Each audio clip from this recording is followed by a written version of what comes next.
Welcome to Behind the Line, where we pull back the curtain on the challenges facing first responders and frontline workers. The work you do is unique, and so are the stresses that go with it. Join me as we tackle key issues to reduce risks for burnout, and as we work to support you in doing the job you love without sacrificing being the kind of person you want to be. Hey everybody, and welcome back to Behind the Line. I'm your host, Lindsay Faas.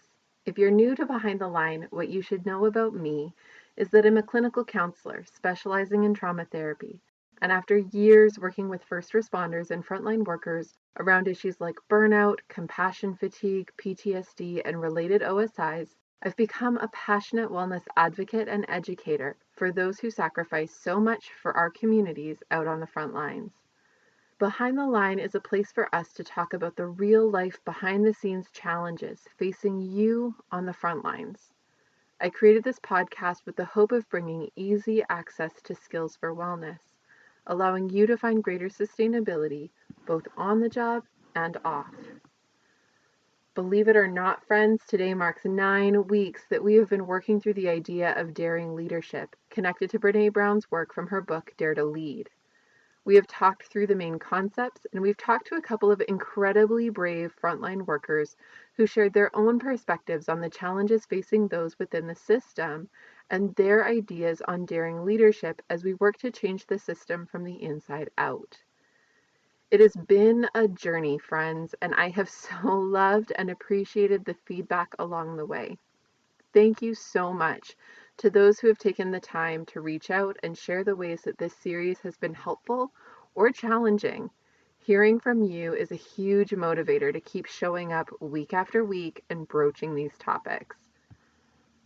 Today, we are wrapping up this series on leadership, although it's a topic I'm very sure we will hit on again and again. There were a few pieces from Dare to Lead that I skipped over a bit due to time constraints in previous episodes that I felt were important and deserved some airtime, so I'm going to spend some time today circling back to those. I also want to take time to tie everything we've learned together and really anchor it into the work you do within the systems you find yourselves and the challenges you're facing. My hope is that this episode will be the intersection between the conceptual learning of the first several episodes and the feedback we heard from our guests these last 2 weeks on the very real and personal implications of the broken system for those showing up on the front lines. I want us to pull it all together and feel like we walk away from this series with a plan to keep up the good fight as our ragtag rebel alliance. Before we jump in, I also want to let you know about a few fun things coming up. First, this week, we are running a social media contest with a few fun prizes that we'll draw for. If you haven't yet, find me on Facebook and Instagram at Lindsay A. Faas and follow the contest rules to enter. We want your help to spark ideas for upcoming episodes, your support in sharing this podcast with those you know, and in exchange, we'll enter you to win a little something something.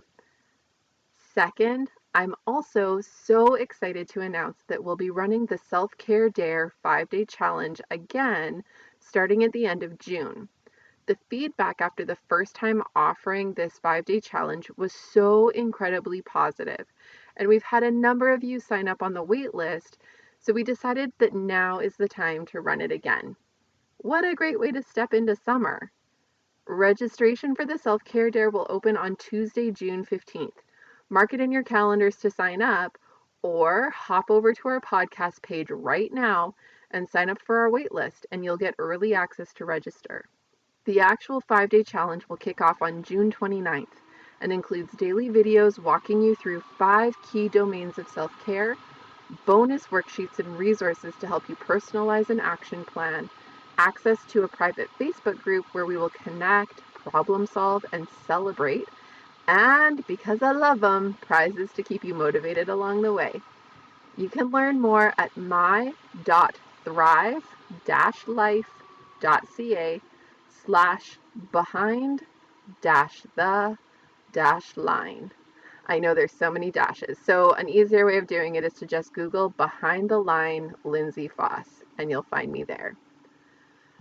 Okay, let's finish this series on daring leadership strong. To recap for a minute, in episode 19, which was the first episode in the Daring Leadership series, we summarized Brené's key concepts, and I want to make sure these are really anchored for you. So here they are one more time. Brené defines leadership as, quote, anyone who takes responsibility for finding the potential in people and processes, and who has the courage to develop that potential, end quote. Connected to this and broken down throughout her book, which if you haven't purchased it, you should. You'll find a link in the show notes. There are 3 prerequisites identified by her research that are at the heart of daring leadership. Number 1, you can't get to courage without rumbling with vulnerability. Embrace the suck. That's her quote. She says that courage involves 4 key skill sets that we work to break down throughout the series. They are rumbling with vulnerability, living into our values, braving trust, and learning to rise. The second major prerequisite identified by her research, and again I quote her, self-awareness and self-love matter. Who we are is how we lead. And last but not least, the third prerequisite is, quote, courage is contagious. To scale daring leadership and build courage in teams and organizations, we have to cultivate a culture in which brave work, tough conversations, and whole hearts are the expectations, and armor is not necessary or rewarded. Now, let's hold up here a second and talk about armor. One of the pieces I skipped over for the sake of time a number of weeks back is a list that Brené includes that differentiates qualities of armored leadership versus daring leadership. I hated that I had to skip over it for time's sake during the week that we did that piece, but I think that the list is really helpful. And I've included a link in the show notes if you want to take a look for yourself. Or again, just buy the dang book because obviously everyone should own it and reread it annually. Wait, is that not normal? Okay, it's just me. Here's a quick rundown of the list. Under armored leadership, Brené includes driving perfectionism and fostering fear of failure, working from scarcity and squandering opportunities for joy and recognition, numbing, propagating the false dichotomy of victim or Viking, crush or be crushed, being a knower and being right, hiding behind cynicism, using criticism as self-protection, using power over, hustling for our worth, leading for compliance and control, weaponizing fear and uncertainty, rewarding exhaustion as a status symbol and attaching productivity to self-worth, tolerating discrimination, echo chambers, and a fitting-in culture, collecting gold stars, zigzagging and avoiding, and leading from hurt. So those all fall under armored leadership. Now hear how those are contrasted by the list around daring leadership. Modeling and encouraging healthy striving, empathy, and self-compassion. Practicing gratitude and celebrating milestones and victories. Setting boundaries and finding real comfort. Practicing integration, strong back, soft front, wild heart. Being a learner and getting it right. Modeling clarity, kindness, and hope. Making contributions and taking risks. Using power with, power to, and power within. Knowing our value. Cultivating commitment and shared purpose. Acknowledging, naming, and normalizing collective fear and uncertainty. Modeling and supporting rest, play, and recovery. Cultivating a culture of belonging, inclusivity, and diverse perspectives. Giving gold stars. Straight talking and taking action. And leading from heart. Now, it's a lot to digest, and I would really encourage you to take a look at the show notes and check out the link that I've shared that includes this list and sit with it a bit. Sit with it from the perspective of what my workplace feels like it models, as well as the perspective of where do I fit in this? What is my leadership like? And where can I work on growing from armored leadership to daring leadership? It's good, right? Aren't you glad that we're circling back? Okay, here's another piece I skipped over and promised to come back to because I know it's an area a lot of people struggle with.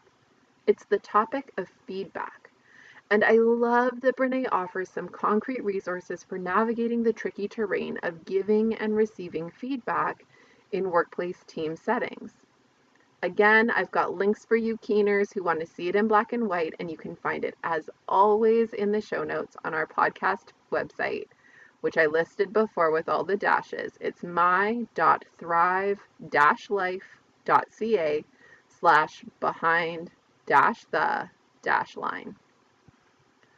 Brené identifies that we need to be in the right headspace to give feedback, as well as the right headspace to receive feedback if we want it to be effective, useful, and constructive for the sake of the people involved, the team as a whole, and our collective goals.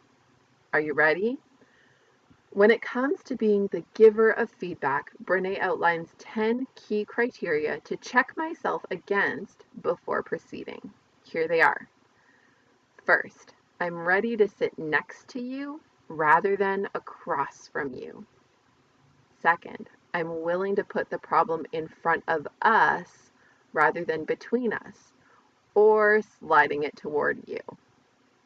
Third, I'm ready to listen, ask questions, and accept that I may not fully understand the issue.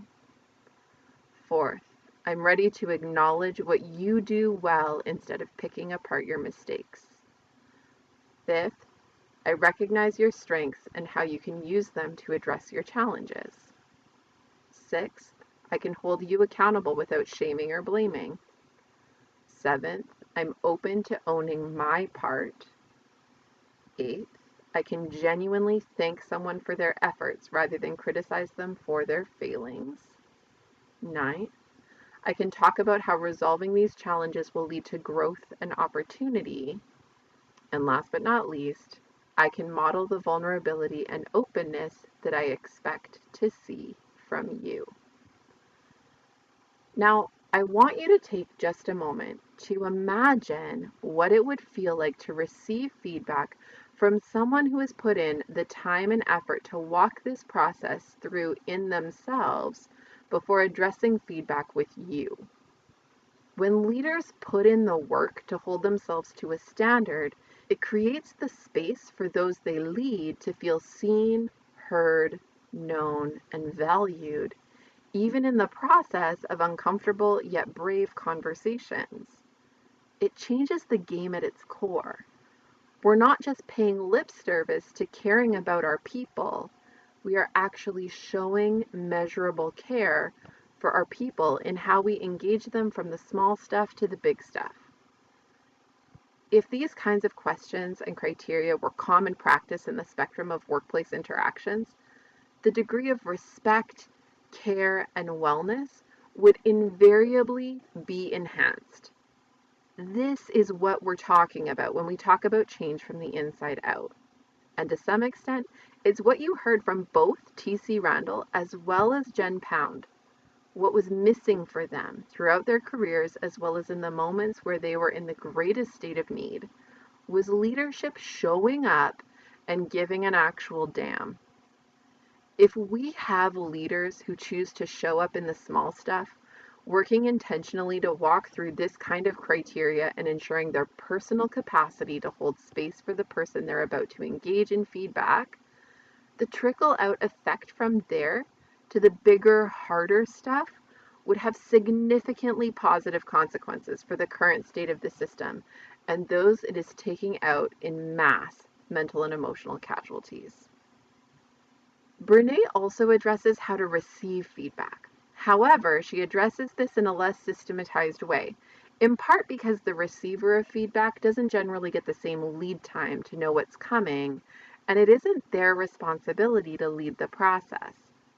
That said, as receivers of feedback, we do have responsibility to ourselves, and she identifies that the primary concern in receiving feedback is how do we stay aligned with our values while we're receiving feedback, regardless of the skill of the person delivering it.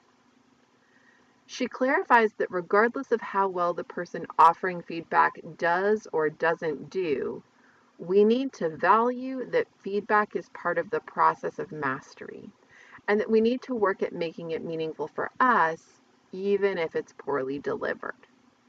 She offers a couple of her own thoughts on the matter, her own tricks to navigating hearing hard things in hard moments from people who may not always have the best skills. She talks about a few mantras she rehearses on repeat in her mind during these interactions. Phrases like, I'm brave enough to listen, or there's something valuable here, take what works and leave the rest, or this is the path to mastery, or finally, these people care about this as much as I do. Brené reminds that when receiving feedback, we need to work to stay present and avoid defensiveness. This involves using many of the skills we've talked about in other parts of this podcast to help us ground, regulate our emotions, and stay open to being learners rather than knowers, even if what we're working to learn is the other person's perspective. Our goal is to listen, be curious, and integrate feedback as well as hold accountability for what's ours. This is the thick of courage in vulnerability. As we've navigated this series, two areas of concern showed up repeatedly in the feedback I received from many of you as it relates to practicing these skills within first response and frontline work contexts. I bet you can guess them, and likely they've been on your mind as you've been listening. The first one is, that all sounds well and good, Lindsay, but you obviously have no idea the pace we're facing in our work. There is no time for these kinds of conversations, no time to train our people to collectively adapt to this kind of stance, no time to invest in the wellness of our people. Sound about right? My answer to that one is, yeah, I know, the pace is intense. But that speaks to a systemic problem, doesn't it? That so many of the workplaces we're talking about are continually facing budget challenges that lead to staffing shortages, as well as staff burnout that leads to further staffing shortages, resulting in those who are left carrying more of the load than is reasonable to expect. I know that pace is a huge obstacle to work around in trying to apply some of what we've talked about in this series, but it's also exactly why we need to work at implementing these pieces. If we were to make even small changes in the ways we prioritize care for one another, care for our people in the work, we could potentially reduce the rate of burnout and improve the rate of return from a leave, supporting more effective staffing. Even better, if we could make even small changes to how we value our people, we could learn from them. We could be open to collaboration, hearing their voices about what it's like to be on the front lines, and we could allow this to more effectively inform decisions that are being made higher up the chain. All that said, I want to throw in a couple of reminders. Change is gradual. We're playing a long game here. And the real opportunity for systemic transformation lives in you growing up into positions of greater influence without selling out your frontline values when confronted with the upper echelons of the system. When implementing the daring leadership strategies in your workplace, pace yourself and your expectations. Join with others for support, encouragement, and anchoring to why it matters. And last but not least, care for yourself. You are not easily replaced, and we need you. We need people like you who care deeply for the community to be present and doing the work. So be intentional about stewarding yourself as a resource. Care for yourself and ensure your well-being. The second concern I've heard a lot is, this won't work where I work. And the rationale I've been given is that it's just too broken. Leadership is so broken, so far up the ladder, that it feels completely hopeless to even attempt to tackle it. What I can say about this one is, I hear you. I'm not new to this feedback. I hear it all the time from clients I work with around occupational stress injuries. Consistently, OSIs rarely result explicitly from the calls alone. More commonly, it's the cumulative stress of the calls over time, intertwined with the extraordinarily complex nature of the workplace itself. It's the getting it on all sides that overwhelms our system. There's no safe place to land. I'm going to echo a few pieces I just shared related to the pace concern. We're playing a long game, and in that long game, you are one of the greatest assets to a movement to shift the system. It's a bit like being a covert spy. We need emotionally informed people who care to shift mental health and wellness within the system, to rise through the ranks and grow access to power to be able to grow influence and really scale transformation. That said, it starts here.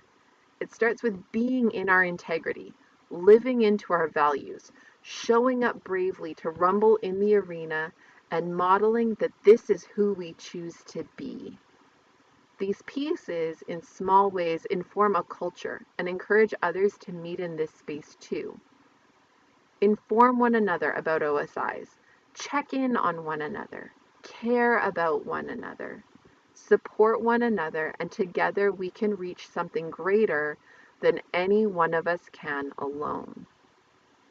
Remember, Brené says, who we are is how we lead, and courage is contagious. I will also echo that in workplaces where it feels too far gone, caring for yourself is vital. And my last comment about this area of concern is, don't get caught up in guilt and shame if you need to take a step back or a step away. Like I said before, you are the greatest asset to this movement, but you can't be if you're not okay. Your well-being is of paramount importance. If your well-being needs some time away from the work, take it. If your well-being needs to change gears and go to a different department or follow a different path, do it. Never regret prioritizing you. I'm actually going to add one more area of concern that weighs heavy on my mind, given the work I do, and particularly following the last two interviews with TC Randall and Jen Pound.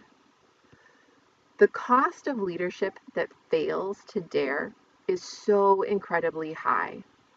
It's high for the workers who are suffering from occupational stress injuries. It's high for the workplaces that lose highly qualified staff. And it's high for the communities who rely on the highly qualified members of teams on the front lines. Both TC and Jen shared stories that included a key component: isolation. Forget for a minute the decades they spent in their careers facing all that they faced in one of Canada's busiest ERs and on Canada's largest homicide investigation team, respectively. After managing all of that in a context that failed to support them or even identify that they were struggling when it became apparent, they took leaves and no one reached out. No one engaged with human concern.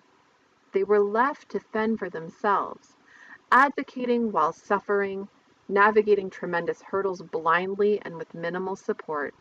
And when someone finally did reach out, it was to ask, when are you coming back to work? We need to be concerned about this. This is what I'm talking about when I talk about the mental and emotional casualties of this system. It has to change. We have to change it, because what it is right now is so completely unacceptable. Here's where you can make a difference. You can check in on your team. Similar to the telephone chains of the good old days, I have seen frontline teams create a similar check-in chain. Each person is assigned a person or a couple of people within the team to check in with on a semi-regular basis. You don't have to be best friends, and you don't have to carry each other's baggage and engage in lengthy debriefs.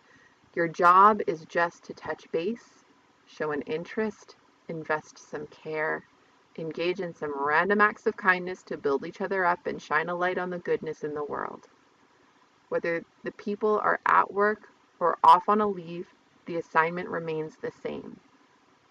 Next, check in with yourself. One of the pieces that resonated from both TC and Jen's stories was leaving it too long, not knowing what to look for, not seeing the signs sooner, and then crashing hard when it all hit like a ton of bricks. One of my best pieces of advice is to schedule a time every other month or quarterly, at the longest, to go grab your favorite coffee, find a quiet spot somewhere, and have a ponder. Take time to reflect on how you're doing. Use our Beating the Breaking Point Indicators checklist and triage guide to help guide your check-in process if this helps structure it a bit for you. It can also be helpful to use this as a comparative piece. You can see if you're ranking at a similar, better, or worse place than the last time you did a check-in, and this can help alert you to what may need some attention before you hit crash and burn. Last but not least, don't shy away from help. I know there's stigma and pride and uncertainty about where to go and the process involved, but do your best to find someone who you connect with, who can support you in sustaining your wellness in a line of work where no one comes out unscathed. Before we wrap up today, I want to thank you for being on this ride with me through this series and the podcast as a whole. I hope you've been able to connect with others within your workplace to support one another in considering the way forward in your unique system. And I hope that today's episode helps to anchor that as you go forward. I've said before that I know that some of the broken pieces are just so very, very broken.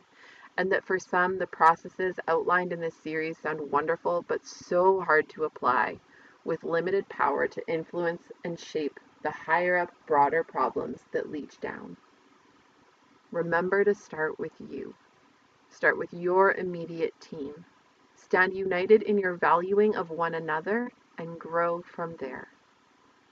As you continue in your journey with this process, I would love to hear from you and know what you found helpful or challenging. You can reach out by email or on social media. You can find all of my contact details in the show notes on our podcast website. Please do check out the show notes today for links to some of Brené's free resources mentioned in this episode. They're really helpful. And if you're interested in snagging a copy of the book, you'll find a link to that too. Next week, we're changing gears and kicking off a new series on frontline families. We'll be talking about the impact of frontline work on partnering, parenting, engaging as a family, and the toll over time. And you know me, I like all the practical, so we're not just going to point to all the problems. We're gonna work to give you some practical tools to bridge the gap between work and home, support the transition for you and your family, and give you some skills to support your family, because at the end of the day, I know that you do so much of what you do for them. As I mentioned earlier, we're also starting to prepare to relaunch the Self-Care Dare 5-day challenge for first responders and frontline workers. So if you haven't, go sign up on our waitlist on our podcast webpage. Again, it's my.thrive-life.ca/behind-the-line. You can also find it by Googling Behind the Line Lindsay. I'm looking forward to reconnecting soon. Until next time, stay safe.